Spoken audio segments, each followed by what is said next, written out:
হচ্ছে Chennai superfast AC express. সবাই দুপুরের খাওয়া দাওয়া কমপ্লিট করে এখানে ব্যাগপত্র সব গুছিয়ে নিয়ে আমরা সবাই রেডি হয়ে গেলাম। সবাই বলতে আমি, আমার ভাই, আমার মেয়ে করে রেডি হয়ে গেলাম। আর এবার আমাদের বেরোনোর পালা। তো হ্যালো বন্ধুরা, আমার আরও একটি ব্লগে তোমাদের স্বাগত জানাই। এই তোমাদের ভালোবাসা এবং তোমাদের আশীর্বাদ নিয়ে আমি আজকের আমার এই ব্লগটা বলো এবং যাত্রাটা শুরু করছি। তার কারণ হচ্ছে, যাত্রা বলতে আমরা যাব অনেকটাই দূর, মানে নিজেদের দেশ থেকে, নিজেদের ঘরবাড়ি থেকে, নিজেদের পরিবারের থেকে অনেকটাই দূরে যাব। ফাইনালি আমরা যেতে চলেছি আমার মানে স্বামীর কাছে বা মহুলের বাবার কাছে। আমি আমাদের ঠাকুরকে প্রণাম করে আমি বেরোলাম, আর সবাই এগিয়ে দিতে যাচ্ছে আমাদের।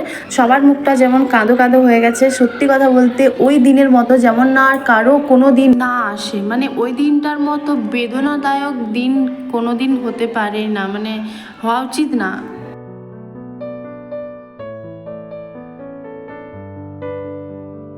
আর এখানে দেখো আমি আমার পীর বাবাকে প্রণাম করে এবং জানিয়ে যাচ্ছি যেমন ভালোভাবে যেতে পারি। আজও আমি এই ব্লগটা ভয়েস ওভার দিচ্ছি, আমার বুকটা ফেটে যাচ্ছে মানে ভিডিওগুলো দেখে। তো চোখে যেমন জল চলে আসছে, এতটাই কষ্ট হচ্ছিল ওই দিনটা সবাইকে ছেড়ে আসতে। যতই হোক আমি একটা মেয়ের মা, তাই বুঝি আমার মা বাবার কতটা কষ্ট হচ্ছিল। আর সবারই ওখানে কষ্ট হচ্ছিল, সবাই কেঁদে ফিরছিল, আমার শাশুড়িমাও কাঁদছিল। যতই হোক একটা নাতনি সবার মানে ভালোবাসার জিনিস আর কি। তো আমার মেয়ে কিন্তু কাউকে কাঁদতে দিচ্ছে না। তো সবাইকে প্রণাম টনাম করে আশীর্বাদ নিয়ে আমরা উঠে পড়লাম গাড়িতে, এবং গাড়িতে লাগেজগুলোও তুলে দিয়েছে আমার ভাই। সব থেকে বেশি মনটা খারাপ আমার বাবার জন্য। আমার বাবা সত্যি কথা বলতে ছিল না ওই সময়। আমার বাবা গিয়েছিল কুম্ভ মেলাতে গিয়েছিল, তো আমার বাবার সাথে দেখা হয়নি। তার জন্য অতটাও মনটা খারাপ হয়নি। যদি সামনে থাকতো মানে আমি নিজেকে আটকে রাখতে পারতাম না, এতটাই মানে মনটা বুকটা ফেটে যেত আর কি। তো যাই হোক, মনটা তো খারাপ হচ্ছেই, কিন্তু বাবাকেও দেখতে পেলাম না। তবে হ্যাঁ, আগের দিন দেখা করে গিয়েছে।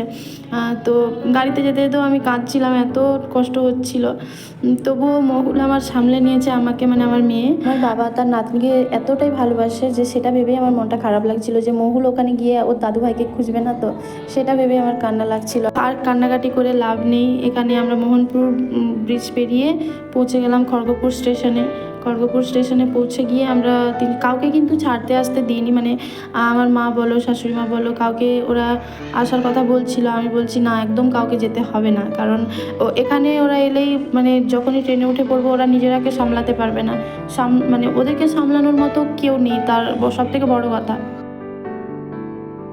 আমরা কি করছি না করছি সেসব তো সবসময় আপডেট দিতেই থাকি। তো আমার মেয়েকেও দেখিয়ে দিলাম কি কি করছে না করছে, দেখো। তো গাইস, আমরা এখন দাঁড়িয়ে আছি ট্রেনের জন্য, আর ট্রেন আসতে একটু লেট হবে, তার জন্য আমরা দাঁড়িয়ে আছি। আমরা যে ট্রেনটিতে যাব সেটা হচ্ছে Chennai superfast AC express. Finally guys, আমরা স্টেশনে, খড়গপুর স্টেশনে আমরা যাচ্ছি চেন্নাই। তো আমরা যেতে চলেছি। তো মহুল যাবে ওর বাবার কাছে। তো আর কিছুক্ষণের অপেক্ষা, কিছুক্ষণ বলতে আজকে ট্রেনে চাপবো। আমরা এখন পৌঁছে গেছি প্ল্যাটফর্মে। আর স্টেশনে আমরা মানে ট্রেন এখনো আসেনি, ট্রেন আসতে লেট হবে। লেট বলতে মানে এখনো বাকি আছে, লেট না ঠিক। ট্রেন নাম্বারটা হলো 22-807। তো ওই ট্রেনে আমরা যাব, আর ওই ট্রেনটা আসবে 7:20-তে। আর আমরা প্রায় 6:35 বাজে, ঠিক আছে। আর বসে আছি তো, তাই ব্যাগপত্র নিয়ে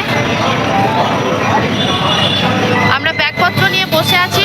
আর আমার মহুল হচ্ছে ছোটাধরা করছিল, দেখতেই পেলে ওকে, তাই ভাইকে বললাম একটু ঘুরে নিয়ে আয়।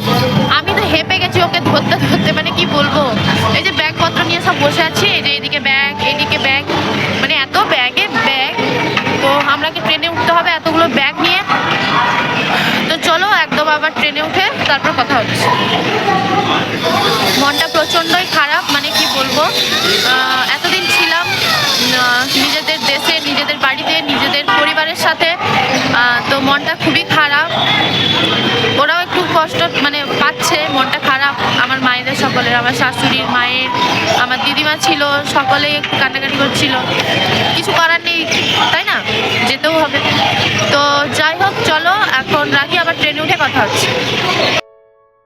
চলো, ট্রেনে তো উঠেও পড়লাম, এবং রাত্রি রাত্রিও ভালোই হয়েছে, প্রায় 10টা বেজে গেছে, তাই ভাবলাম খেয়ে টেয়ে দিয়ে তারপর একবারে শুয়ে পড়বো, বেশি আর লেট করবো না এখানে। তো পরোটা আর সিমুই বানিয়ে রেখেছি, মানে পাঠিয়েছিল ঘর থেকে, আর ভাই এখানে মোমো কিনেছিল, তো সেগুলোই খেয়ে নিলাম। আর এখানে সবাই কিন্তু ঘুমিয়ে পড়েছে লাইট ফাইট অফ করে, তাই ভাবলাম আমরাও একটু ঘুমিয়ে পড়ি। আর আমার মেয়ে ঘুমিয়ে পড়েছিল ততক্ষণকে। আর তারপর দেখো সকাল হয়ে গেল, আর আমার মেয়েকে দেখো না ফোন দেখি রাখতে হচ্ছে। এমনি ভাবি ফোন দেখাবো না, কিন্তু কিছু করারই থাকে না, কি করব, রাখতেও তো হবে, ট্রেনে রয়েছেই না তো। আর চা পা খেয়ে নিলাম সকালবেলা, তারপর বিশাখাপত্তনম চলে এলাম। আর বিশাখাপত্তনমে একটু ট্রেনটা দাঁড়ায় আধ ঘন্টা খানিক, একটু দেরি করে, তারপর টাইম কাটাচ্ছি। টাইম যেমন কাটছেই না, এত বসে বসে বসে বসে মানে কি বলবো, বোর হয়ে যাচ্ছি। আর চোখ মুখের অবস্থা দেখেছো, মানে কান্নাকাটি করে চোখ টোক ফুলে গেছে।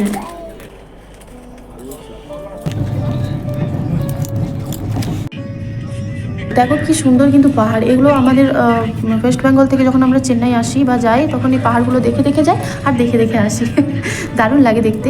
তো এইসব জায়গায় কিন্তু মানে দারুণ দারুণ, কী বলবো, জাস্ট বিউটিফুল। এত ভিডিও ক্লিপ করা আছে, মানে কি বলবো, তোমরা প্লিজ একটাও স্কিপ করো না। আর আমিও একটাও মানে স্কিপ না করে সব ভিডিওটাকেই দিয়েছি। ভিডিওটা একটু বড় হবে জানি, কারণ একটা ভিডিও আমাকে ডিলিট করতে ইচ্ছে করছিল না, তার জন্য আমি একদমই ডিলিট করতে পারিনি, পুরোটাই আমি দিয়ে দিয়েছি। তাই ভিডিওটা একটু হয়তো বড় হচ্ছে, কিছু করার নেই। তোমরা প্লিজ দেখো, আশা করি তোমাদের ভালো লাগবে। বিশাখাপত্তনম পেরিয়ে যে নদীটা আসে সেটা আই থিঙ্ক কৃষ্ণা নদী। তো ওই কৃষ্ণা নদী পেরিয়ে গেলাম, আর মানে সেই ব্রিজটা আর কি পেরিয়ে গেলাম। আমরা ট্রেন থেকে অর্ডার না করে সুইগি থেকে অর্ডার করেছিলাম এই দম বিরিয়ানি। দম বিরিয়ানিটা একটা স্টেশনে এসে এই প্যাকেজটা দিয়ে গেল।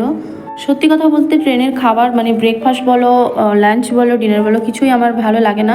আমি ট্রেনের খাবারকে অসম্মান করছি না, বাট আমাদের রুচিবোধ হয় না, তাই আমরা অন্য জায়গা থেকে মাগিয়েছি।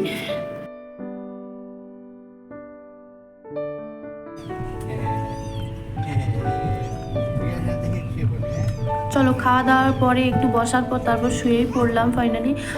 আর আমি শুই কখন, যখন আমার মেয়ে ঘুমোয় তখনই আমি শুতে পারছি, না হলে তো আমাকে পুরো সারাক্ষণ বসে থাকতে হচ্ছে। আর এখন বাজে প্রায় 3:30 ঘড়িতে, আর 3:30 বাজে, মানে এতক্ষণ সময় কাটালাম, ভাবো কতটা বোরিং লাগতে পারে। এখনও ট্রেনটা লেট আছে, মানে এখনও 11টা 12টা অবধি আমাদের এই ট্রেনেতেই বসে থাকতে হবে, মানে ভাবো আরও কতক্ষণ, কি বলবো।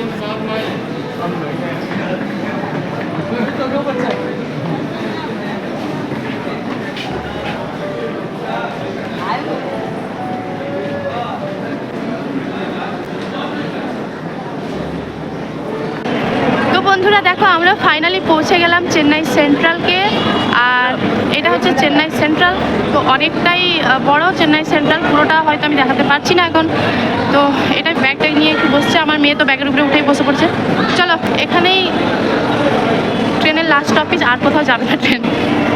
তো আমরা ওয়েট করছি ওর বাবার জন্য, ওর বাবা আসবে, মানে মহুলের বাবা আসবে আনতে, তার জন্য ওয়েট করছি। এখন বাজে প্রায় 12টা। আর এই ভ্লগটা আমি এখানেই শেষ করছি, দেখা হচ্ছে আবার পরের ভ্লগে, এখান থেকেই আবার স্টার্ট হবে।